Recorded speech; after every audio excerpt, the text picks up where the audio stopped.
What's going on, guys? Romer the Romer here, down here in Chattanooga, Tennessee. I should say up here in Chattanooga, Tennessee, because I'm coming from Miami, Florida. As you guys know, last year I sold $350,000 in used books. The year before that, me living in my car, traveling the country, basically went to every single state except for South Dakota, Hawaii, and Alaska. And I sourced every state. I didn't source every state, but I drove through almost every single state. Anyway, and I had my $1,000 hauls. I had my hauls where I'd go in, I'd make, $1,000, but a lot of those were luck. A lot of those were just, like, for example, if anyone's in Arizona, go to Havasu, Arizona. Havasu, Arizona has an amazing Goodwill that I pulled probably $1,200 profit out of that Goodwill. But it was all luck. It wasn't really methodical, if that's the right word for it. It wasn't my methods of hustling. It was just me being lucky and just hustling really hard. But now I know how to consistently make $1,000 profit in just a day or two on a mini vacation, just working a couple hours a day. And the way you do this is you gotta be smart about it. You can't just go to libraries, you can't just go to thrift stores and source books and cross your fingers and hope it works. You can't do that, it's not gonna work. You are gonna have your home runs doing that. You'll have fun doing that, if you enjoy the thrill of the hunt. But if you wanna consistently make, thousands of dollars on these mini vacations, you really have to plan out your trip. And it doesn't take much to plan out your trip. You just have to plan it out.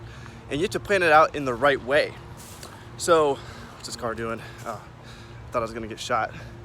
Kind of like in a redneck area here in Tennessee. I'm used to being in Miami. I was born and raised here though, so I'm good. Anyway, so there's a couple different things you wanna do when you plan your trip out. You wanna go to the wealthy side of town. So you wanna hit up the wealthy areas. You don't wanna spend all day sourcing in the poorest areas of town. You're gonna run into really bad books there. So you wanna go to the wealthiest areas. And really what you wanna do is you wanna post on Facebook Marketplace. You wanna post on Craigslist. I think there's some people on their porch over there with shotguns. They might shoot me. You wanna post on Nextdoor. That's gonna take a little bit more effort to post on Nextdoor in a different city, but it's worth it. Nextdoor is the best app by far. Out of all those apps, Nextdoor is the best app. So definitely post on Nextdoor. And then you're doing this all a couple days before you go on the trip. So you're gonna have a bunch of leads. So you're gonna post on these apps, you're gonna post two different things. You're gonna post, I will buy your textbooks, because spending cash for textbooks is a no-brainer. Say, I will pay cash for your textbooks. I'll link a video below on how to quote for textbooks. If you guys don't know how much to pay for textbooks, don't overpay for textbooks. That's a mistake I made when I first started. Don't do that. So that's a good post to make. So post that on all different platforms. I will pay cash for textbooks. Next post you're gonna make is I will pick up your books for free. So now you're hitting two different pain points. You're hitting, some people just wanna get rid of their trash. They wanna get rid of their books. They wanna free up space. That's the I will pick up your books for free post. And then you have students that have textbooks that are worth $100+ $200+ sometimes, and they want cash for them. So you are going to be their savior when it comes to that.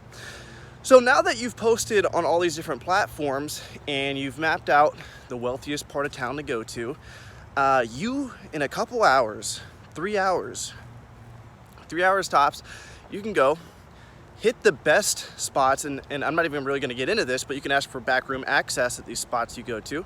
So go to the libraries, go to the thrift stores, ask for backroom access. As simple as it fucking sounds, ask if you can go into the back room. Then when you get in the back room, scan those books, are gonna be more profitable.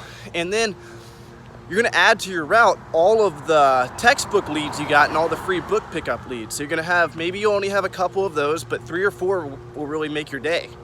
So all it takes is one home run source. I had a buddy of mine, recently I was talking to him in Florida, and he picked up, it was a dumpster, right? There's a dumpster at, it wasn't a church parking lot. I'm not gonna say what kind of parking lot it was,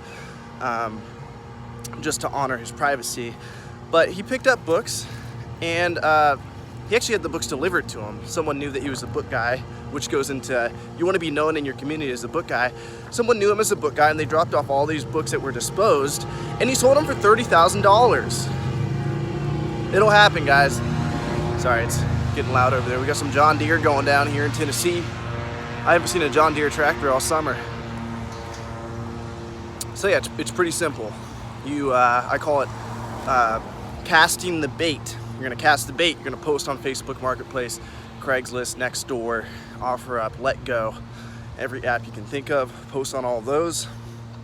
Then you're gonna source the wealthy side of town, incorporate your free pickups into your route, and then in just a couple hours on Saturday or Sunday on your trip, you can just really dedicate one day to picking up the books and go pick all of them up, and you're good. You got a lot of profitable books. And then on top of that, I recommend, having a very fast way to list the books. I use what I call the 10x listing method. I can list thousands of books, 1,000 books in just a couple hours. But if you have a lister and you're gonna go back home, just drop the books off at your lister's house. That's what I do now. I don't even use a 10x listing method anymore. I just load my car up with books and drop them off at my lister's house. The same lister that packs all of your inventory for restrictedinventory.com. So everybody that uses restrictedinventory.com to sell their popular textbooks, that's my service. I drop off the books at my team's house and they pack and prep them for us.